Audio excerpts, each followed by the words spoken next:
Salut, tu as peut-être déjà entendu parler de l'entraînement croisé, que ce soit en ski de fond ou ski de randonnée pour l'hiver ou en vélo pour l'été. Et ça tombe bien, vu que les beaux jours arrivent, aujourd'hui on va parler de l'entraînement croisé en vélo.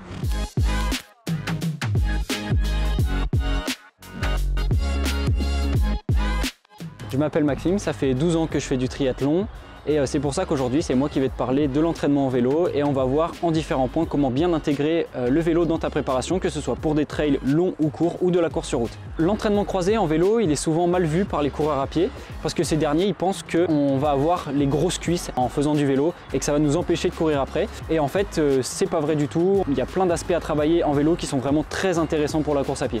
Un des travaux les plus importants en course à pied, c'est l'endurance fondamentale. Et cette endurance, on peut la travailler sur le vélo. Ce qu'il y a de bien avec le fait de travailler l'endurance sur le vélo, c'est que c'est moins traumatisant pour le corps, donc pour les hanches, les genoux et les chevilles, puisque le vélo, c'est un sport porté et du coup, ça nous permet d'augmenter le volume sans augmenter le risque de blessure. Et puis, comme disait Vincent Louis, c'est toujours plus facile de faire 5 heures de vélo que 5 heures de course à pied. Il y a un autre type d'entraînement en vélo qui est très intéressant, c'est l'entraînement en force, donc que ce soit en force max ou en endurance de force. Et ça s'adressera plutôt aux trailers, puisque les trailers, eux, ont besoin de force dans les montées. Il y a moins de rebond que sur les courses sur route.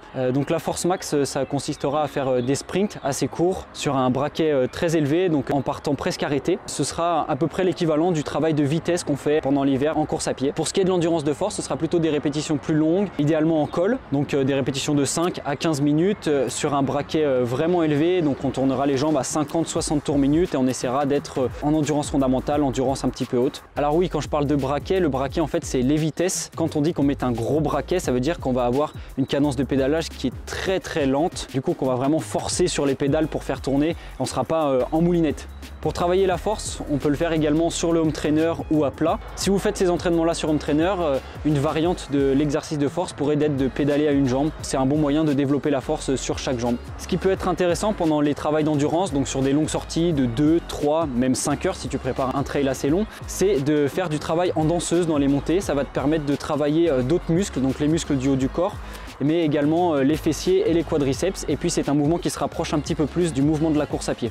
Un autre point qui est important également, c'est la récupération. On sait que la récupération est aussi importante que l'entraînement lorsque l'on prépare un objectif. Pour cette récupération, on peut aller faire quelques courtes balades en vélo de 45 minutes à 1h30 en tournant les jambes doucement, enfin en moulinant sur le plat.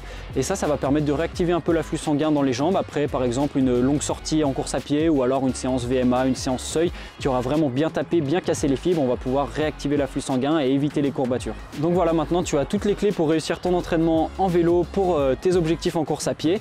Mais attention tout de même, si tu es amené à remplacer des séances course à pied par des séances vélo, préfère remplacer tes séances footing par de l'endurance et pas tes séances VMA ou seuil par des intensités sur le vélo. Pourquoi? Parce que c'est sur ces séances VMA et sur ces séances seuil que tu vas travailler ton pied, ton économie de course. Et c'est grâce à ces séances-là que tu vas progresser et que tu vas pouvoir atteindre tes objectifs. J'espère que tous ces conseils vont pouvoir t'aider pour varier ton entraînement cet été et aller faire des sorties vélo. Si la vidéo t'a plu, n'hésite pas à t'abonner, à mettre un like. Et puis si tu as des questions, je te laisse les poser en commentaire.